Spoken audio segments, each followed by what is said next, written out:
Assalamualaikum warahmatullahi wabarakatuh. Bertemu lagi dengan Mang Amsi dari Syariah Saham.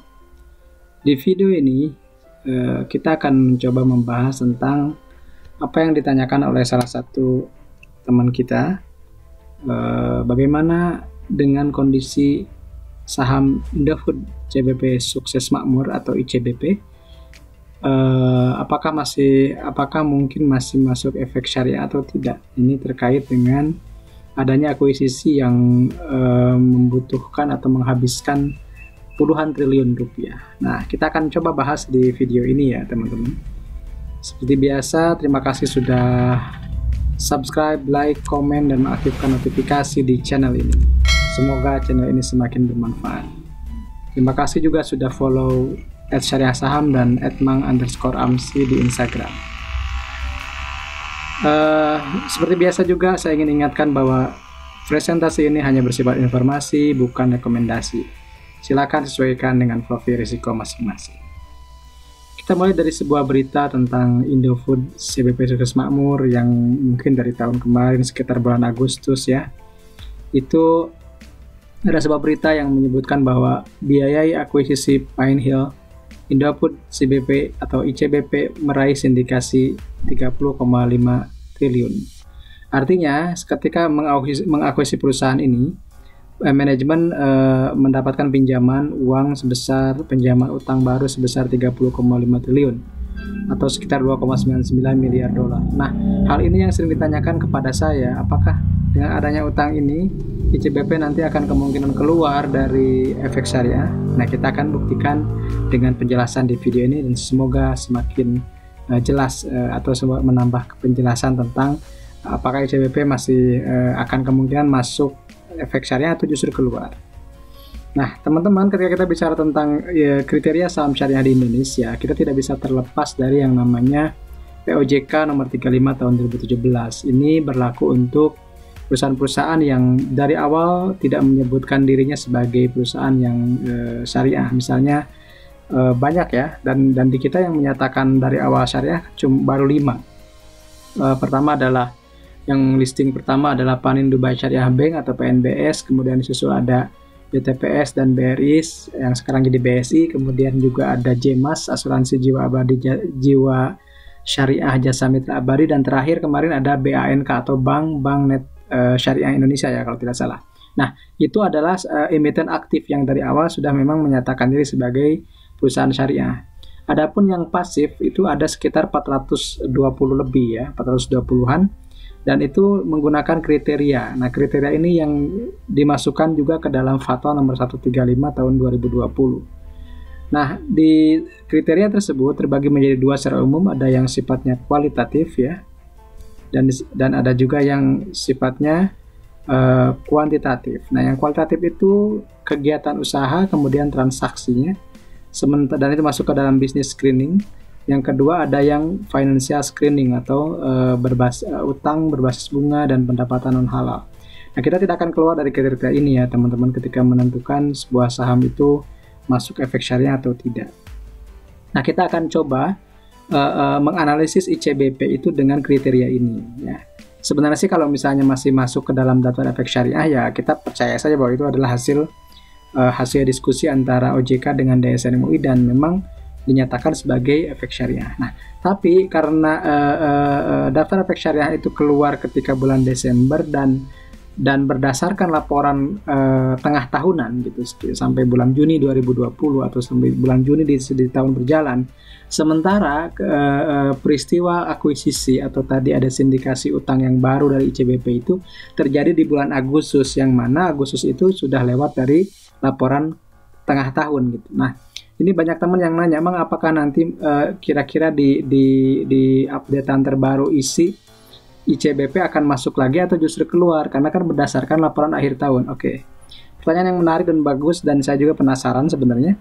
Nah, akhirnya saya membongkar laporan keuangan yang terakhir, yang karena belum terbit yang akhir tahun, tapi saya punya laporan 9 bulanan atau per 30 September 2020. Di situ sudah dimasukkan ada akuisisi Pinehill ya. Nah, kita buka di sana, ini adalah 30 September 2020, jadi per 3 kuartal ya tahun kemarin. Nah, Kita cek di aset lancar ini tidak terlalu signifikan, biasa-biasa aja, dari 16,6 triliun menjadi 19,4 triliun. Tapi coba cek teman-teman di sini, di aset tidak lancar itu ada kenaikan signifikan dari 22 triliun menjadi 83 triliun. Walhasil total asetnya melonjak dari 39 triliun menjadi 102 triliun. Nah, ketika kita cek apa yang melonjak tersebut, ternyata di sini ada goodwill. Nah, goodwill ini adalah terkait dengan akuisisi Pine Hill yang dinilai itu sekitar 54 triliun. Nah, dari sini kita sudah dapatkan data bahwa total asetnya sekarang ada di sekitar 102 triliun, ya. Kemudian kita kaji lagi berdasarkan kriteria tadi, utang jangka pendek dan jangka panjangnya kita sesuaikan. Nah, di sini di jangka pendek itu tidak ada lonjakan yang signifikan, ya. Dari 6,6 triliun menjadi 8,6 triliun, yang naik sekitar 2 triliun. Tapi coba cek teman-teman di jangka panjang, di sini ada dari 5 triliun menjadi 46 triliun.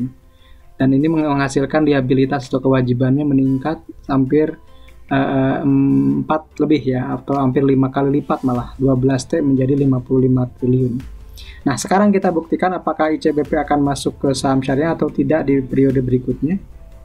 Nah, kita gunakan tadi, ya, bisnis screening, ya, makanan dan minuman, transaksinya juga mungkin ya masih kita anggap sebagai yang normal, maka kita sebutkan untuk ICBP ini lulus gitu.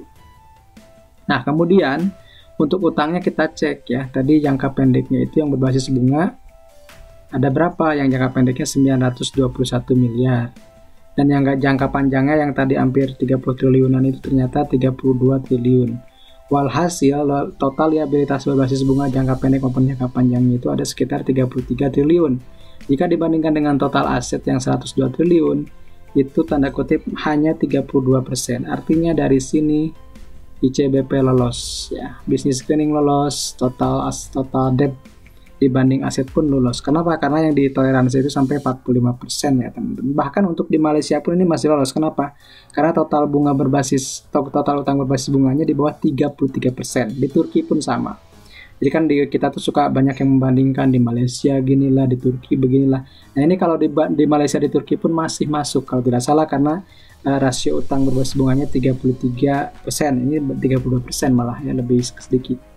Terakhir adalah pendapatan non-halal ini juga sangat minim. Dari data yang saya dapatkan, pendapatan bunganya hanya 290 miliar dan itu hanya 0,86%, sementara yang ditoleransi itu sampai 10%. Bahkan di Malaysia pun itu 5% masih masuk. Jadi artinya kalau di bursa Malaysia, bursa Turki, bursa FTSE pun masih masuk ICBP ini. Jadi semoga video ini menjawab kerisauan teman-teman apakah ICBP masih masuk saham syariah atau tidak. Ingat, untuk menilai saham syariah di Indonesia, dan ini mungkin boleh berbeda pendapat dengan banyak orang. Ada yang mengatakan meskipun 1% tetap riba dan yang lainnya, itu silahkan. Tapi karena kita punya payung hukum dan payung fatwa nomor 135 tahun 2020, kita menggunakan kriteria yang ada seperti ini. Kita buktikan lagi bahwa ICBP besar kemungkinan masih masuk di daftar efek syariah sampai beberapa tahun ke depan.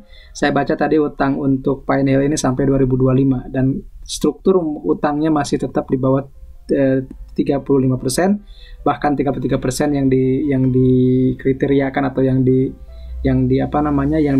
ditetapkan oleh bursa-bursa negara tetangga pun ICBP masih bisa masuk ke dalam efek syariah. Jadi jangan khawatir, bagi teman-teman yang ingin investasi di ICBP, saya bisa memprediksikan bahwa kemungkinan besar ICBP ini masih masuk di daftar efek syariah untuk periode berikutnya, bahkan sampai 5 tahun ke depan jika tidak menambah utang lagi di atas 45% atau pendapatan non halalnya di atas 10%. Demikian, semoga bermanfaat. Terima kasih sudah menyimak sampai akhir. Silahkan berdiskusi di berbagai forum yang ada di sosial media kita di Syariah Saham. Salam investasi amanah berkah berlimpah. Saya Ma'am dari Syariah Saham. Assalamualaikum warahmatullahi wabarakatuh.